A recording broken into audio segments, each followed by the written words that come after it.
Oh, we live? I think we're live. Let's do this. Back again for another week in the studio. FloGrappling, Fistful of Collars podcast. Myself, Hywel, Reid and Chase. And this may be our last podcast for a little while because, it's World's Month.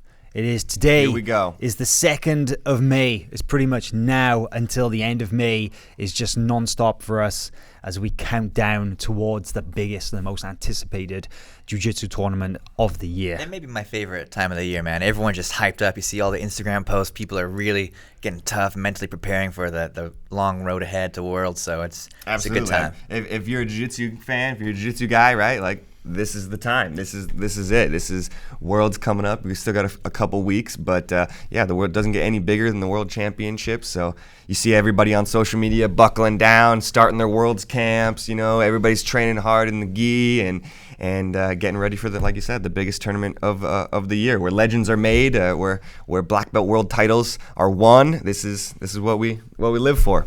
It's one of the things that I like most, actually, is like you said, you know, when you start seeing all those social media posts coming out of all the guys training hard, and you see, like, you just get a little taste of the intensity at which those guys go. It's for me, it's phenomenal, because I don't know about you guys, but obviously I love following the sport. Right, I love going to the tournaments. I would hope so. Yeah, it's okay. But you know, we go to a lot of tournaments, and I love being there mat side, and I love that sensation that you get around a big match, a highly anticipated final. You know, that triumphant moment when somebody is crowned, the champion. But for me, as a practitioner, I don't know about you guys. Maybe you feel the same, but I love seeing what happens inside the gym. That, for me, is equally as interesting. I love to see what the guys go through on the day-to-day basis, the work that they put in on the mat that actually gets them to that point at the tournament. Right? Yeah, and special, right? As a Pan Am champion, I can. I can drop that one on us. I can relate with. No, I'm just kidding. No, man, absolutely. We've been doing this for a couple of years now, right? And I can remember like the first time I went to like a World's camp, right? Or like the first time I went to a big camp where these guys were training hard, and maybe I thought we trained hard back at my gym, and I went to this gym and I just like could not believe the level of what these guys were going through, like just killing each other day after day, just like making sure that there is no surprises when that World's Day comes, man. Like there is something different about a World's camp. Yeah, I mean, like how I was saying, like all the work and preparation that goes into it. That's why we developed a whole show around it called Road to Worlds. We're about to go on our 3rd trip around California this time and really dive into some of the best and biggest camps in the sport and how they're getting ready. And really, the work starts now. Like the tournament's just a few weeks away. These guys are in full swing. If you get there a few days before the tournament, they're kind of winding down. So we love getting there a little bit early, weeks out, and just seeing the sweat, seeing the second session of the day when these guys have also lifted earlier at lunch, and it really is a grind. It really is embracing the grind, and to see just the efforts as they unfold in real time is something really special. So this is the 3rd year that we're going to be doing the Road to Worlds, right? And you guys are going to be literally hitting the road this time, because the first year was kind of like a more of a local affair, but then last year we took it really international, right? You guys were in Norway and Ireland. Myself and Will, we went to Brazil, and you hit up New York, you hit up East Coast, West Coast. So what's the plan for this time around? Where are you guys going? Yeah, that first time, we kind of went to Dallas, North Carolina for Lucas Lepre. Went to Phoenix. It was kind of hitting the biggest camps. We weren't quite sure how the show was going to unfold. It was the first time we did it, and we said, well, let's go find the best guys that are, not too expensive, not too far away, and did that. And then the second year there, which was a great year for Road to Worlds, we like you said, took it international. We had to go out and see the Vikings out in Norway and see what Dara was doing up in Ireland and down in Brazil with Marigali, like that's Leandro. The Brazil series was so cool, man. Yeah. Like inside the very best gyms down there. Yeah, talking about intensity before matches, huh? GF like doesn't get more intense than Marigali and Low right before matches. But yeah, so now this year making it a little bit more local. But we figured, man, really it's the biggest jiu-jitsu gyms in the world, the biggest teams, the biggest camps are pretty much right here or right there in California, So we decided this time to rent a car and drive all around California, up and down the coast. Sounds terrible. and hit gyms. Early summer, yeah, not bad. Yeah, and hit some gyms along the way, And I think this is going to be a perfect. Another perfect road to worlds here, because the mecca of jiu-jitsu, especially now in 2019, is in California. And I think giving people a real behind the scenes, a real kind of tearing back the curtain of what the jiu-jitsu is in California, up and down the coast there, is going to be a lot of fun. I'm really looking forward to it. Me too, man. It's going to be a great time. In a perfect world, it'd be a very linear trip where we start in San Diego and go north. But I've got a feeling we'll be kind of hopping around, going maybe up to LA one day, maybe back to San Diego. Athletes' schedules you got to coordinate with them, and sometimes it's difficult. So you'll be seeing us bounce around basically all around Southern California and making our way up to Northern California, where we really haven't spent that much time.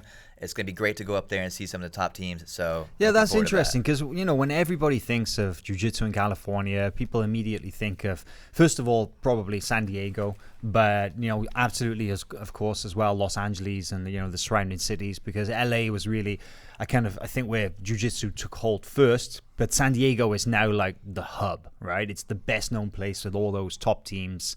But man, there is a lot of jiu-jitsu in California, like in the entire state. So it sounds kind of interesting. Like, where did the decision come to explore like NorCal, for example? Why did you guys choose to do that this time? Well, you have teams like basically Kyle Taylor's team. You cannot ignore that. And I've always felt bad that we haven't been able to get up there, because you have Hudson Mateus, Mikey Musumeci does his camps there, Kyle himself, So, and that's just one gym up there. You have Ares and Cashenio and all these guys that are incredible athletes, but they're just not like a short drive away from the tournament. And that's how a lot of kind of our trips are planned, right? So you really had to go out of our way, and I'm excited that we get to do it. It's something that I've been wanting to do for a long time. Yeah, it's like you're talking about Kyle Terra's gym there. I've never been to CTA up there in San Jose, so that's definitely on my bucket list of gyms in the U.S. to go to, and it really is, especially in 2019 here right now. Their squad at CTA is huge. It's crazy, and like from like you said. Mikey Musumeci, Kaio, Yuri is there, Hudson Mateus, who I think we all think is going to have a big year, this year, or is already having a big year, and guys, newcomers like Mason Fowler, who just won the ADCC trials. Benji Silva is always a guy who's in there as well, and and I see Kaio coaching a lot of guys like Tomoyuki, I believe, is in there as well. So man, Kaio has just a huge squad, and so I'm excited to definitely check that one out as well. Yeah, I think that's definitely an interesting one. There aren't that many big gyms or big teams that we haven't had the pleasure of visiting yet, right? I mean, like, I count myself really lucky to have stepped onto the mats that Leandro trains on a daily basis. I feel really privileged to have gone into Marcelo Garcia's academy in New York, or Henzo or Unity, and you guys you've been really lucky because you've actually trained in a lot of these places as well, right? You've rolled at like Atos, Ribeiro Jiu-Jitsu, Gracie Maita. So, but for a lot of people who maybe are wondering what it's like, when you walk into one of these world-class gyms, what does it feel like? It feels like you're going to like a pro team. If you're joining like the pro sessions ahead of Worlds, for example, that's a very distinct vibe. If you go there earlier in the year on maybe in a night session, for example, it feels kind of very familiar. But when you go to one of these pro sessions, that's a whole other deal, I think. So when all the hobbyists are at work, you're like, that sort of session, it's usually around 11, 12 o'clock or something like that, right? So it's like doors are closed. It's work. They take a very professional approach. It's not fun. It's a grind, but it's also an amazing experience and a great way to improve your jiu-jitsu. Well, how does it differ then? How does it look, compared to those evening sessions? I was getting there. So I'm very lucky. Actually, my parents live in Costa Mesa, and it's like walking distance to AOJ. So whenever I visit my family, I'll be sure to drop in and visit the Mendes brothers and their squad there. And the morning session is like the one you got to hit, because that's when all those guys are training for competition. And it's structured around how to win matches. It's not just like improving your jiu-jitsu, which is, of course, the overall goal. But it's very much, tournament strategy. It's like, okay, how to pull guard effectively, how to counter a guard pull with a takedown. I remember that being a really interesting drill where you were trying to either win with a guard pull or win with like a counter takedown. It's just like very much specific preparation. Like you do your game, you drill your way, but it fits into an overall approach. But it's work, and it's more reps. It's less fun. That's how I can describe it best, I guess. Yeah, I remember Ben Askren talking a lot of crap about jiu-jitsu being like kind of like a warm up. Teaching methods. Yeah, and stuff, a warm up, and all jiu-jitsu classes being kind of like a warm up, and then a little bit of technique, and then rolling afterwards. And definitely the structure of like a competition class at all these places is a lot different than just that normal structure you see, in 99% of jiu-jitsu gyms across the country. So it definitely is very catered to the athletes. I remember at Lloyd Irvin's gym when we went to last year. They had half the room who was going to be drilling takedowns. Their game was takedowns, and then you had half the room who was drilling, guard pulls or the double guard pulls or barambolos from double guard pulls. So it was like very catered specifically to whatever your game is. You need to be working on your game, and less time for learning new moves or learning new things, and more about honing exactly what it is you're going to be doing on competition day. You need to have a plan. You need to be able to execute that plan, and that's where they do it in the gym every day, is working on executing those plans, and it's a very like regimented class structure usually. Do you think that then the Ben's comments, and they got a lot of attention, right? It really ruffled some feathers. A lot of jiu-jitsu guys were kind of offended actually by Ben's comments, and Ben's the kind of guy, he certainly doesn't have a problem in putting his opinion out there, but do you think that maybe his opinion wasn't necessarily as informed as it could have been? Was he talking about the hobbyists jiu-jitsu classes as opposed to the, like you guys have been describing, the pro training? Yeah, I mean, I definitely think Ben's wrong. No hesitation. But I think like like an everyday class structure for the hobbyist, for the non-athletic person or the person who's just getting into martial arts or just getting into grappling. Like it's tough for people sometimes to like, just still tough for me. Yeah, right. But they don't have that in wrestling either, right? Yeah, he's coming from a D1 wrestling background. Like those guys don't have intro classes. They've been doing it for a long time. So exactly. And people don't really pick up wrestling as an adult either, right? You don't suddenly decide at 28 years of age that, oh, that looks cool. Yeah. There's not too many like wrestling gyms just popping up all over on the corners and things like that, So I think the training has been made more inclusive, and certain classes like the intro class or the night classes even. I mean, let's be real. Like a hobbyist like myself, I just can't train the same way every day as a professional athlete. Those guys, they rest more, they eat better, they lift. They have time to do that stuff, which is not easy. It's a full-time job. Full-time job in itself, incredibly taxing. So it is different for them. But I do think Ben's right about certain aspects, and in how it's not necessarily a bad thing. Like there's a reason jiu-jitsu is growing so fast, and that it's inclusive, and that everyone can do it if they really want to. And there has to be some kind of bridge there to make it available for people. But the guys at the highest level aren't training for Worlds just with a little bit of a warm-up, learn some new technique, and then roll for 45 minutes. That's not what they are doing, No, absolutely not. But if you guys have any other questions about how they're training, go back and look at the old Road to World stuff. We've got 2 seasons of it, and there's a bunch of cool vlogs. We've been to, like you said, Norway, Ireland, the JT, the Atos, everywhere. We visited so many cool places. Chase, what's your favorite one so far? That's so tough to say. I love the New York visit. You've been to so many. Yeah. I was gonna say that it was the time we hiked up Prekastuen. I knew you were gonna say that. And that has become a fond memory. Reid dragged me up a mountain. I didn't want to go in Norway.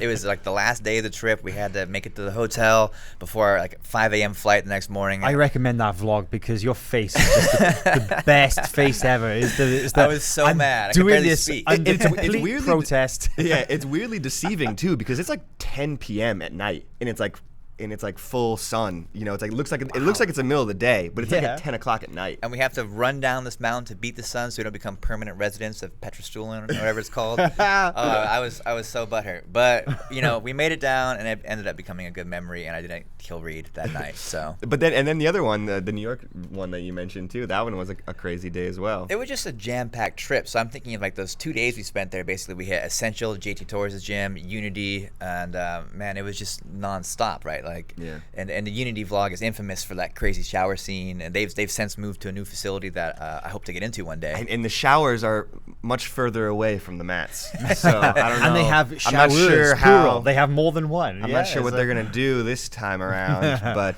yeah, they're far away. So.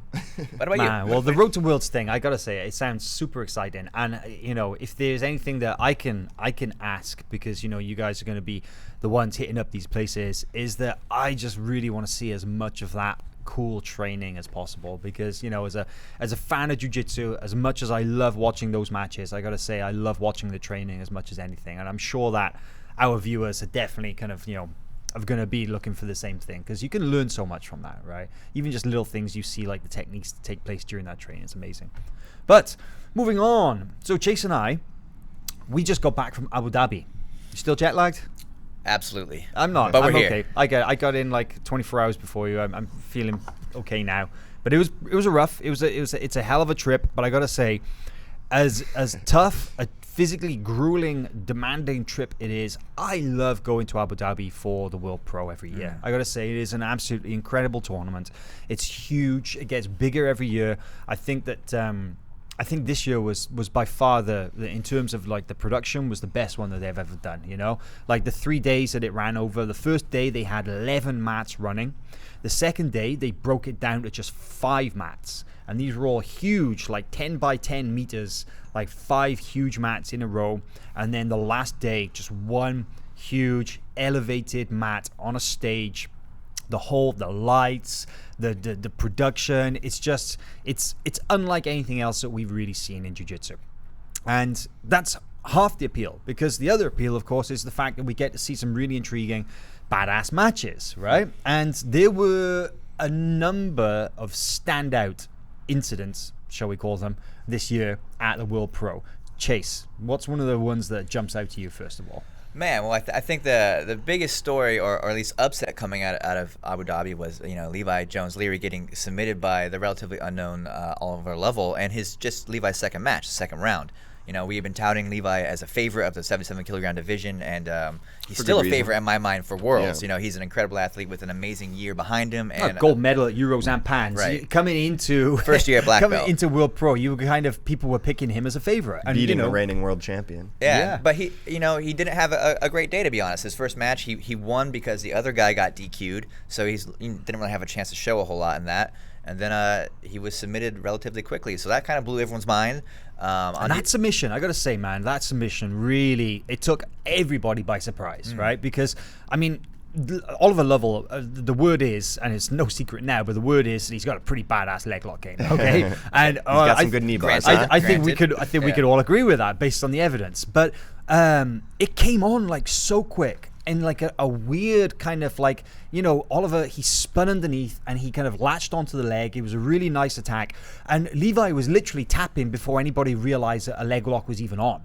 And there was this moment where Oliver jumps up and everybody's like, wait, what just happened? So it was like this moment of disbelief, right? People are like, did Levi just get injured or something? But no, it was a legit submission attack, right? Yeah, it's just a great thing to be reminded of, that I think all of us, like I said, we have really been watching Levi and expecting him to do extremely well, but it just goes to show that any day anybody can lose, and that's one of the best parts about jiu-jitsu. That it's just this never-ending Rubik's cube, and if when you go left and the other guy goes right, there's opportunity there. So. That's something Levi said himself. Actually, I had a chance to talk with him after that match, and a lot of athletes don't even want to talk to anyone after they lose, and Levi was very open about it. And he seemed actually amazingly as you could be. He kind of seemed in good spirits at that point. Yeah, absolutely. He's very just resolved that this is something that had happened, and he's going to move on with it. But he reminded me that last year the only match that he lost was also at World Pro in the final, and that it really spurred him on to train harder and to get his mind right for Worlds. Just a few weeks later, so here we are again, similar scenario. Wow! So the whole thing is playing itself out again at black belt, because at brown belt, Levi was European and Pan champion at brown belt last year, lost at World Pro, came back to win Worlds. Now, what we're seeing now in his first year at black belt is the whole thing is literally paying out exactly like it did last year. But winning worlds at black belt is a different question than Definitely winning a different at brown animal. belt, right? But like you said, it definitely could probably end up being the best thing that happens to him this year, because like you said, it's something that, like he said, refocused him and realized that sometimes you got to remember, that you're not invincible, right? Absolutely. Brings you back down to earth. Yeah. And, especially the year he's having and I'm sure everybody is talking about how good he is and how amazing he is. And sometimes, maybe that can get to your head. And it's, like you said, good to be brought back down to earth a little bit. I definitely recommend you guys check out both the interviews I did with Levi in Abu Dhabi. Really good insight into his mindset and stuff like that. But he wasn't the only. Both before and after, right? Exactly. Right, and both right. of those conversations really were centered around mindset, and it was really cool to see how his mindset didn't change because it was challenged by a loss. Some people take losses really hard, and immediately after losing, he was still very resolute in the way he was thinking. But he wasn't the only athlete that did anything exciting or had interesting performances. Tommy Langacker was the other athlete that really stood out to me from that same division, 77 kilogram. Only non-Brazilian champion at this year's World Pro. Man, shout out to Tommy Langacker. Second ever Norwegian. Yeah, with his teammate. How cool is that? Espen, his teammate, training partner, like they're so close. Espen won the division last year, and then this year Tommy comes in and he boom, does it again. That's so cool. It was just like so refreshing to see Tommy. He's one of my favorites to watch and to listen to. He's just like such a confident guy. I love the Viking spirit that like he brings. Like it's a different mentality. Obviously Levi has his own thing that I like about him too. But there's just something about Tommy that's just like. Just so raw about him, that like it was really refreshing in the world of jiu-jitsu. I like it when you can really see an athlete commit to a game plan or a series of moves, like a specialist. And Tommy is a specialist. He's a back take artist, and his game was successful all the way through the tournament. He's doing that keymaster kind of guard, the lapel guard that he plays, not lapel, sorry, collar sleeve kind of guard that he plays, as well as a sweet matrix back take that him and Espen are both very well known for. So to see him execute at the highest levels and to just basically be a force to be reckoned with is so cool. Yeah, you gotta say he did impress me. I mean, Tommy is just he's got that kill or be killed mentality as well. It's actually very different to Espen. Like Espen is very he's very kind of a very systematic thinker. He's very disciplined, very focused. He does a lot of visualization. He really studies. He does a lot of study. Studious, exactly. Yeah. Now, I'm not saying that Tommy is not any of those things. Of course, he's very disciplined. Of course, he's very focused. But when you look at the attitude of the two of them, and it's very different. Espen is almost like the clinical technician, the one with surgical, sort of like surgically precise technique. Whereas Tommy is the kind of guy who goes out there and he's almost like the slugger, the berserker. Swinging the battle axe. Exactly. Yeah. He just goes out there and whatever happens, but he'll find a way to win or he'll go down trying. I love watching him because it's really, we've seen it happen, right? Sometimes he wins, sometimes it doesn't work out his way, but it's always entertaining. So definitely looking forward to him being at Worlds. Another really big story from World Pro that I was excited to see happen, a big match, is Fionn Davies versus Bia Mesquita.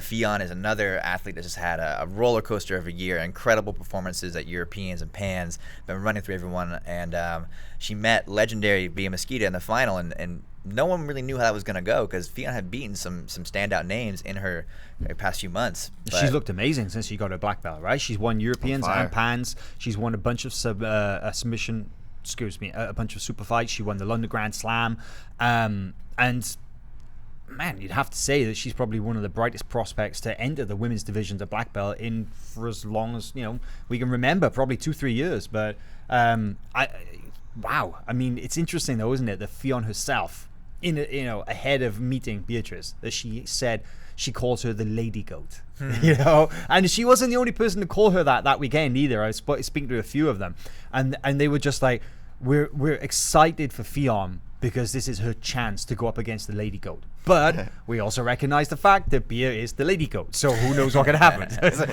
It was a term that was getting thrown around a lot. Yeah, Bia is incredible, and it really showed her experience came through. She was actually down on points initially. Fionn scored 2 points at the beginning of the match and looked to be in good position, but 6 minutes can be a long time with someone like Bia Mesquita on the mat, and she came back and 10-2 really in the end, right? Yeah, really ran shop. So great match from both women, and I'm looking forward to that maybe playing out again in the absolute divisions at Fionn's still very, very young. Obviously, this is her first year at black belt, not even like 6 months in at Not black even, belt. yeah. So you know, I'm sure that those two will meet a couple times probably before it's all said and done. And I like Fionn to see what she can come back with. That should be a fun matchup to see how it plays out. You're speaking about mindset as well, about Tommy and Levi, but Fionn's actually been a really good case study for the mindset as well. I feel like every time I've spoken to her the last couple of times, that I've managed to learn a little bit more about one of the things that's really been key to her success, and it's just accepting the fact that she is capable of going head to head with, you know, these high level athletes in her divisions. That she's not only capable of going head to head, but she's capable of beating them. And it was maybe we even saw this like last year as when she was still a brown belt, but there was this element that she was going in, and it was overwhelming her. It was like, oh my god, I'm going up against these really tough athletes. And it's like, it was only when she really had a good team around her telling her, no, Fionn, you are able to do this. You are totally able to go out there and kick these girls' asses. But she's kind of like, oh, okay. And she's gone out there, she's done it. And she's like, and then it's like, you know, the wheel keeps spinning, the success keeps coming, and it's just, oh, okay, yeah, actually, yeah, I get some momentum behind me, and yeah, I beat this girl, and I would beat that girl, and I guess that means I could potentially go and do this now. And the one thing about Fionn as well is she's been so active these last months. She's gone straight from Abu Dhabi last weekend. She's in Sao Paulo this weekend to compete at Brazilian Nationals. Crazy. That's incredible. Yeah, I think she really is like one of the most like present athletes that I've like been around. I feel like, you know, she's like really always really in the moment, and she's like never really. It feels like to me like she's like never really. At least at this point, she's not putting too much pressure on herself. She's always cracking jokes. She seems like she has a really funny personality, and she really retains that even when she's competing, it feels like. So it feels to me like she's a very present athlete. I'm always really impressed with how well she's able to kind of just you know, joke around with Dara moments before, you know, the Pan Am finals or something like that. So I've always been impressed with how Fionn carries herself, you know, in those big moments. Yeah, you go on. I was gonna hop off VM real quick and jump onto another athlete with some mindset question that raises more questions, I should say, than anything else. You know, Herbert Santos made his return to competition at World Pro, and man, it's kind of an interesting weekend for him. I would say he looked great in the opening matches. You know, actually no, wait. He lost to Kynan in his second match, right? So actually, Erberth competed in the country. No, wait, he didn't. He no, was he the didn't number one compete. ranked. He was That's the what I number was one ranked. thinking. That's right. Yeah, So yeah, he exactly. did. He go through. Yeah, no, you're correct. He lost his opening match. Second match. Second match. So he won his. He won his opening match against Abdulrahman Bilarov of Russia. Yes. Now, interesting Tough story, guy. because Bilarov tapped out Erberth with a heel hook about a year and a half ago in a no-gi event. Yeah, I remember that. And you know, Erberth's not exactly known for his no-gi leg lock game, right? So it wasn't that great of a surprise. But I thought it was really interesting because they met there in Abu Dhabi, and Bilarov's a really, really, really tough guy. Like, I can't state that enough. He's Chechen, right? Those guys, you literally have That's all you got to say. yeah, you have to chop off their heads to beat them. They are so tough. And he's actually a really, really good black belt, you know? So you put that together, it's a scary prospect. Erberth knee-barred him, submission, in less than 2 minutes. And I was like, wow, okay, Erberth's looking good. Now, he had a pretty tough weight cut, you know, dropped down to 94 kilos, turned up. It is not easy for him to drop that much weight. You know, he hasn't competed in that weight class for a while. But he goes out and he looks great against Bilarov, gets that early submission, thinking, oh yeah, this is it. The old Erberth is back. He's on fire. Of course, runs into the brick wall that is Kynan, right? And Kynan is just so solid, so tough, won everything since he's got his black belts. You know, he's really had a misstep in the entire time. And he lost 2-0. So, you know, no great shame there. Kind of a tough Close match. yeah. Close match, yeah. Just one sweep was the only thing that decided it. But things kind of went a little bit awry from there, right? Aria. It went a little bit... Aria? Things went a little Aria on us. The things went weird. So, how weird did they get, Chase?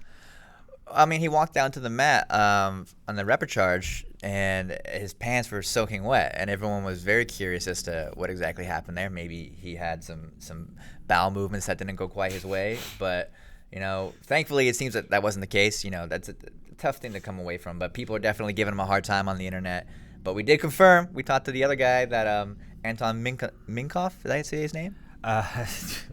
Anton from Australia, who faced Erberth. Yeah, thank you, Chase. Yeah. Was triangle or in Erberth's triangle for quite a while, and confirmed that it in fact was not P, which is good for everyone. And but later in that match, Erberth basically pulled side control and then tapped before any choke was on. So a little bit weird antics there from Erberth. We've seen that kind of thing before, where he gets down in the match and just basically submits right away or surrenders. Come on, like, what is he doing? It's a little confusing, right? Yeah. Man, he just tapped. There's barely any choke at all. There was nothing, and he was I think he was winning the match, right? He was like, or at least it was a pretty even match. I mean, he had Anton in a deep triangle. Anton Minenko, by the way, he had him in a really solid triangle, like a flying triangle right off the bat. Had him locked on there for like a good minute and a half, 2 minutes, and yeah, as we've seen it, unfortunately, in a number of matches. We saw it in the match against Tommy, the triangle. We saw it against Adam Wodzinski when Adam got to mount. But just looks for a way out. And there's money on the line. He could still win some cash if he had taken third place. So, $3,000. It begs the question of why that is happening. And it's like you said, you saw the first match, and it looked like the old Erberth with the killer instinct, with the the nasty knee bars, the nasty submissions. Like, he is a killer. Like, make no mistake. So I just don't understand why he's going out there and doing that stuff. We know that Erberth struggled with his mindset, right? As you mentioned, we were talking about Fionn and her great mindset, and comparing that with Tommy and Levi, their mindset, and like, you could all put them on one end of the spectrum, and then about as far as you could possibly go, all the way to the other end of the spectrum, and a little bit further around the corner, down and about, and somewhere down there is Erberth's mindset, right? Because he's either a stone cold killer or like, just who can even describe it? It's like just a shadow of the person that we know, or what he's capable of. And he's been working with a psychologist, right? He actually posted a few times before he went out to Abu Dhabi. He's been working on a couple of sessions with this guy. And when I interviewed him just after he weighed in, I asked him, what do you think your biggest challenge is this weekend? And he looked me dead in the eye, as absolutely serious as you could possibly get an Erberth to be. And that's a very serious thing. And he just looked at me and he said, the biggest challenge? He said, myself.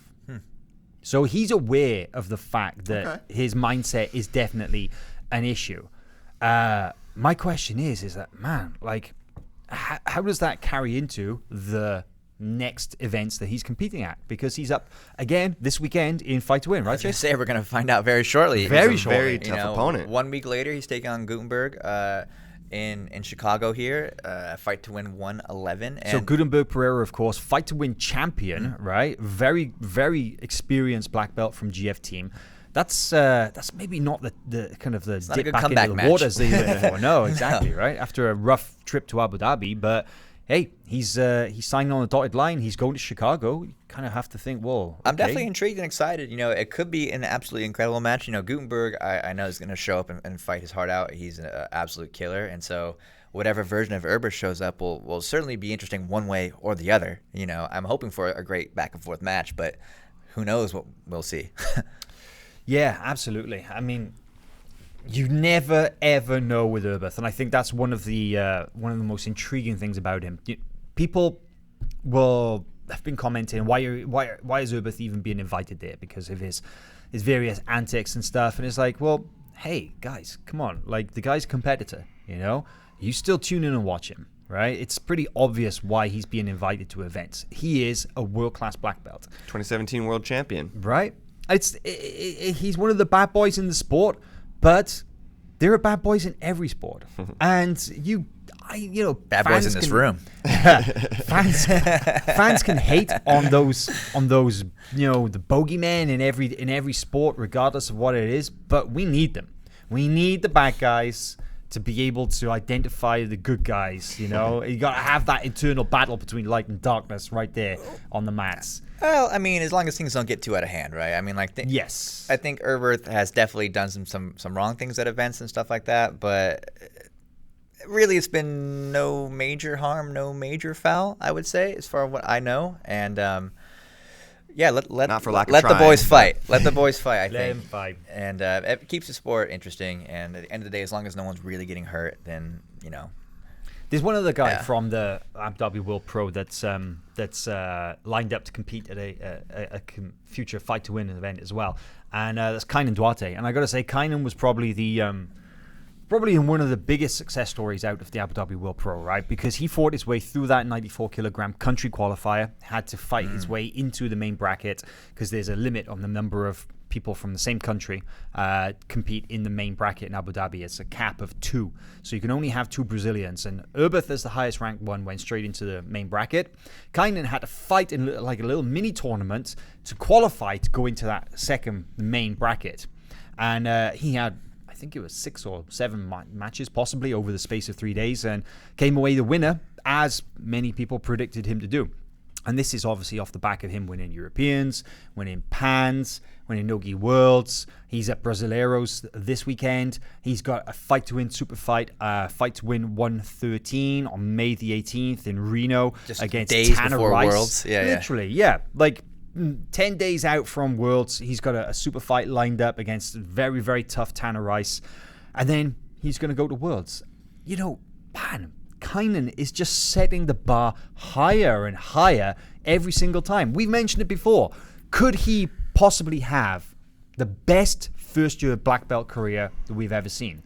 The answer is very possibly. But he keeps setting that bar higher and higher, that it may not be possible for anybody to come and to replicate what he has managed to do since getting his black belt. Yeah, It's you insane. got to say he's the story of 2019.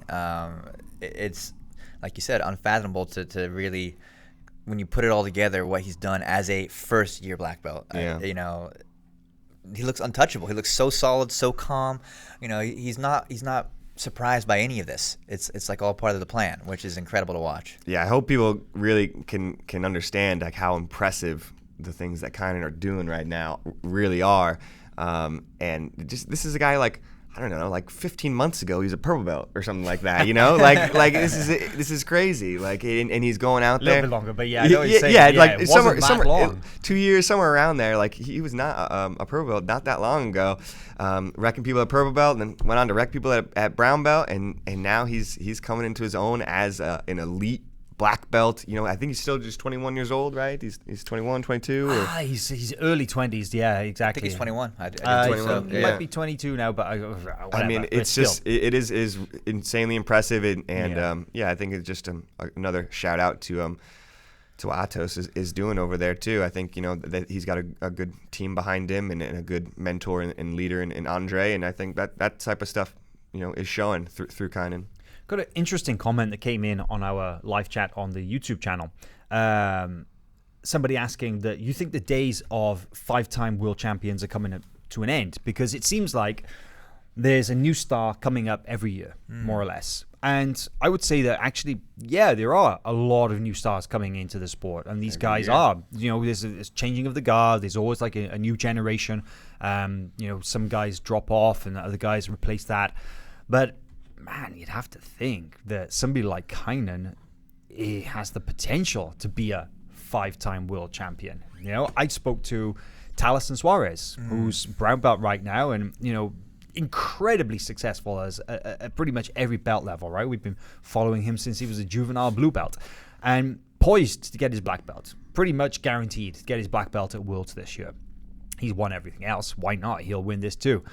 And it makes you think that, again, 19, 20 years old, this kid get his black belt, he could potentially go on to be, who knows, 10 times world champion like Bruno Malfacini, So I do think that they are out there, right? But he would have to face Mikey Musumeci to do so. And Mikey Musumeci could be on track for his 3rd world title, as he's already signed up for Worlds this year. And that's a match I'm dying to see. I think that would be one of the most intriguing battles. 2020 Worlds is going to be great. Yeah, all the time. Mikey could be a 3-time by then. But back to that comment from YouTube, that's an interesting idea, because, we saw Nicholas Marigali become a world champion. He looked unstoppable. He beat Leandro and claimed the title and all that.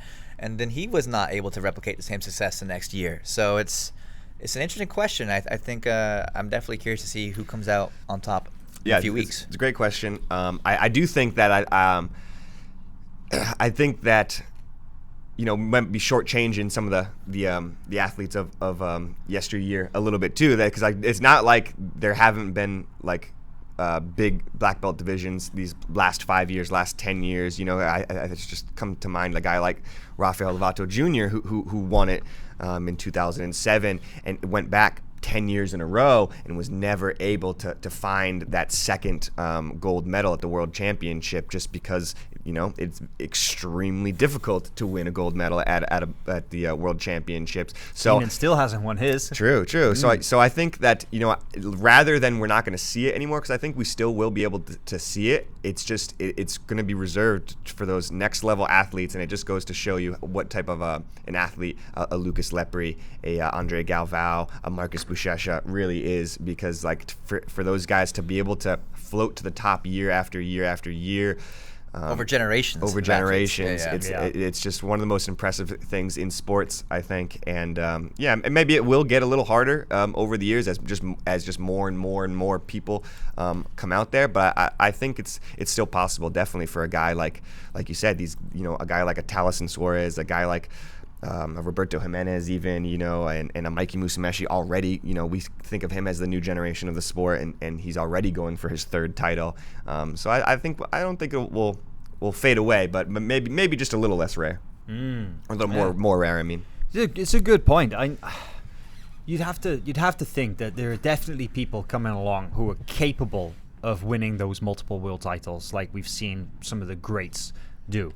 But I do agree with you, Reid, that I think that the challenge, people maybe underestimate exactly how difficult it is to do that, and then it makes you realize just how special people are, like Rafa Mendes, like Lucas Lepri, like Buchecha, like there's so many of them. To go out and to win multiple world titles year after year after year, you can't speak highly enough of their achievements. It is that tough. But just jumping back on the worlds thing very quickly, let's do a little pop quiz. Any guys from last year? Never good at those. Any guys from last year? Not trivia, just your opinions. Any guys from last year, world champions, guys or girls, that you think are a strong chance to come back and will win gold again this year? Oh, I'm going to take the easy one here. Buchecha. You think? I mean, no disrespect to anyone else in his divisions, but no, there's a big question mark over that, right? It is interesting because obviously Buchecha, 11-time, absolute monster, legend in the sport, but is this the year that João Gabriel finally gets that world gold medal? That's a great point. It's a huge question because Buchecha, of course, lost to João Gabriel earlier this year, the super fight in Brazil.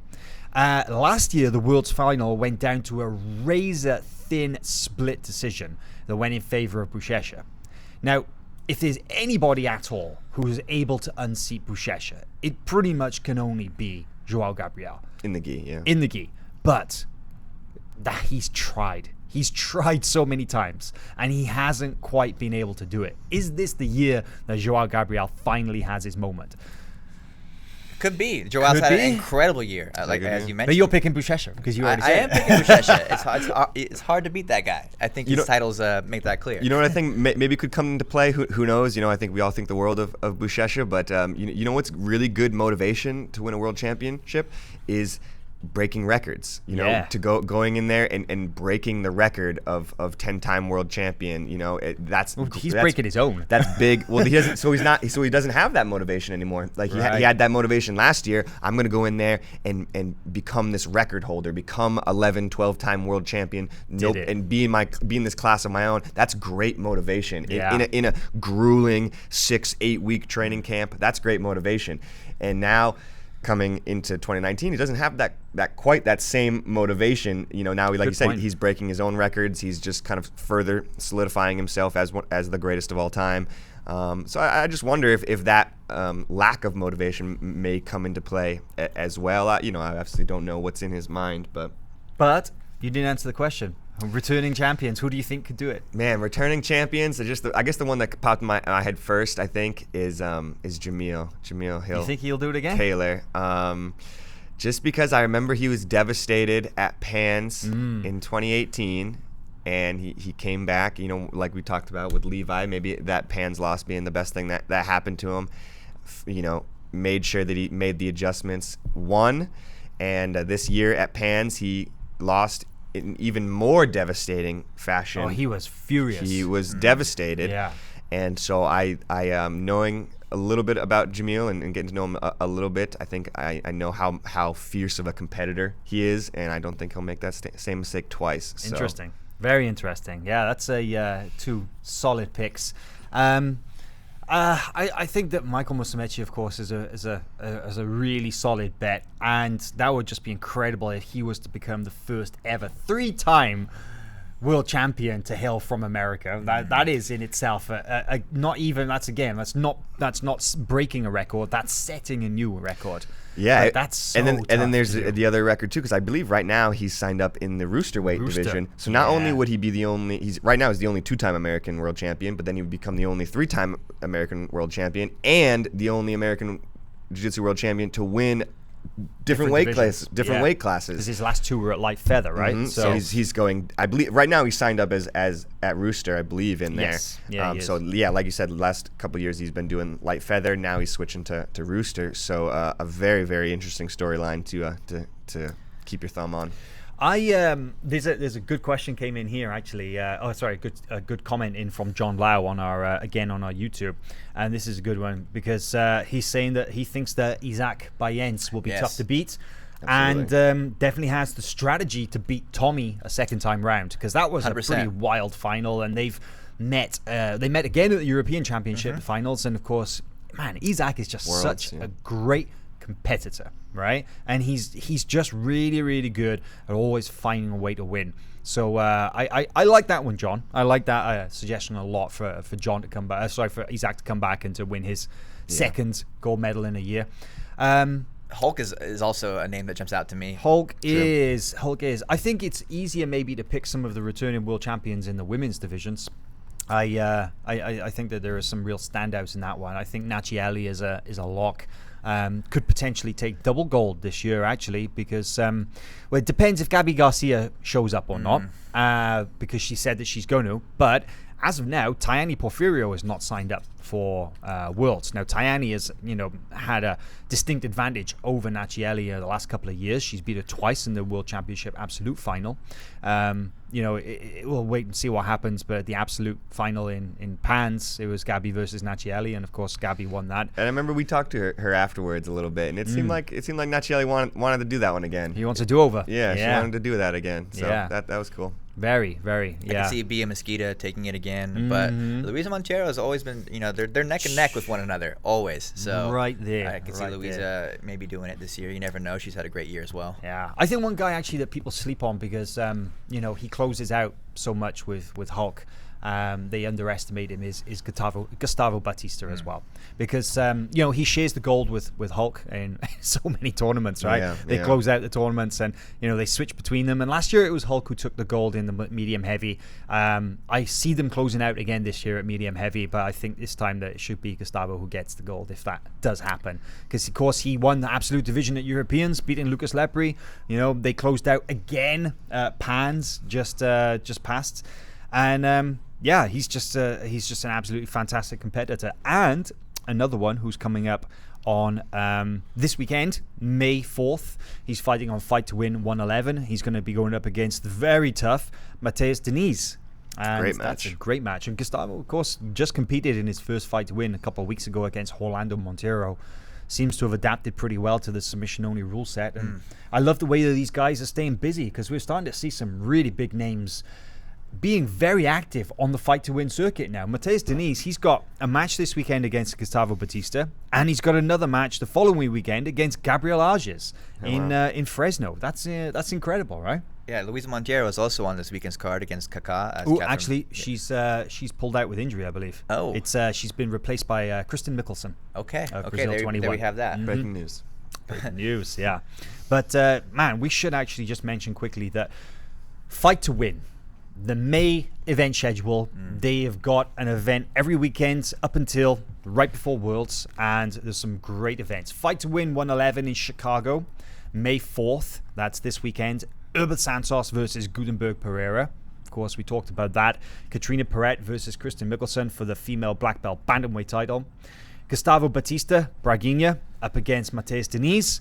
And we've also got Matt Layton versus Devontae Johnson in a very interesting black belt gi super fight. Standout thought to jump out from that particular card right there? I mean, got to be Erberth versus Gutenberg, right? That's the match that's on everyone's mind. I'm really looking forward to that one. Erberth in submission only is like an interesting idea, because maybe it lets him loosen up a little bit. He's not worried about points. He can just go out there and do whatever the hell he wants. I'm curious to see how he adjusts his game. Do you think the Fight to Win stage will be able to contain Gutenberg Pereira and Herbert Santos? Seth better be up there for that one, I feel like. He's going to be like pushing the back in the middle. Fight to Win 112, May 10th in Fresno. Main event, Gabriel Arges versus Mateus Diniz. Fantastic match. We also got a very interesting rematch, Hudson Mateus up against Gabriel Almeida.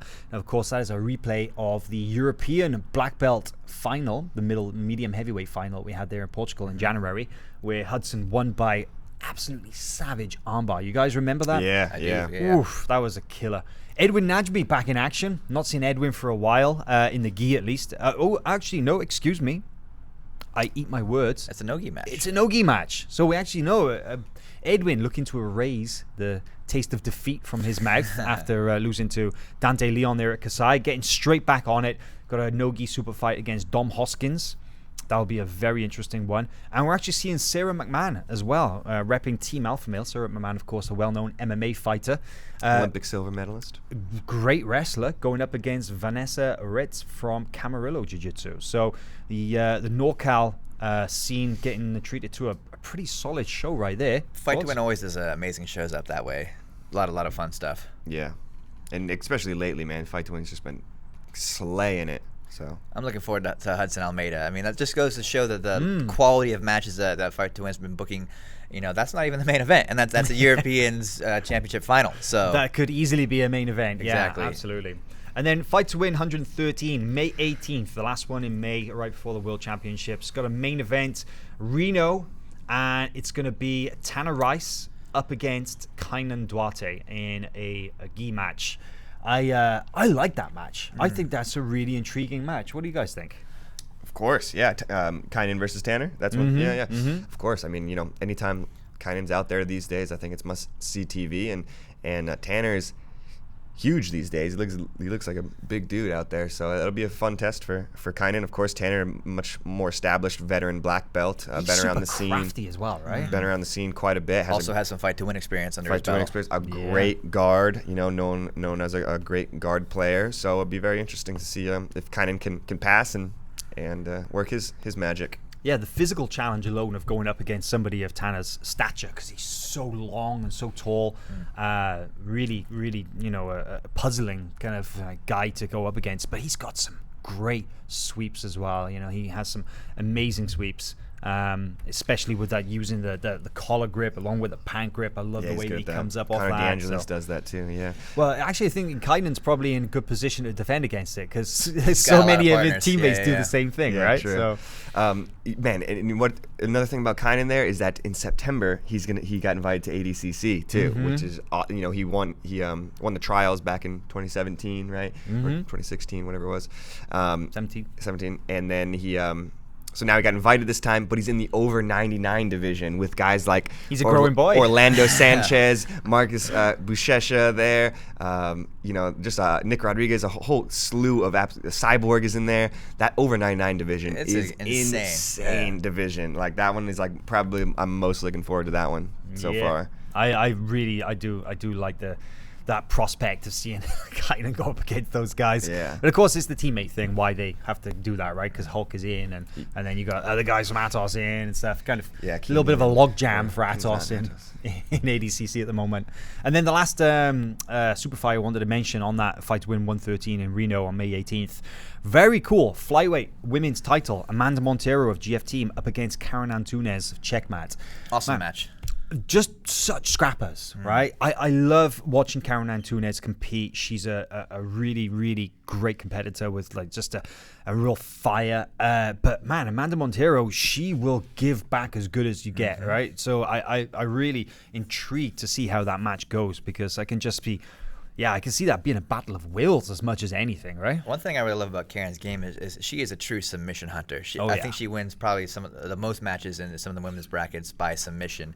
So she'll I believe it's her second match on Fight to Win, and she's a current title holder, and she's adapted her game quite well to the rules required at Fight to Win. So I'm looking forward to that match.